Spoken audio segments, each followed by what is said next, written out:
Assalamu alaikum. Hello everyone. Welcome back to my another video. In this video, how to filter image in Excel. Let's begin. First of all, open your Excel document and we can see this edit image. Okay, now select image name and image and go to data tab.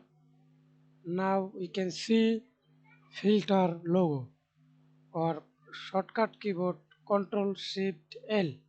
Okay, then click filter. Okay, and select the name. You select your example. I select ice. Then okay. Now you can see this ice image and fish FC. Okay. Thanks for watching video. Please subscribe to my channel. Like, comment, share.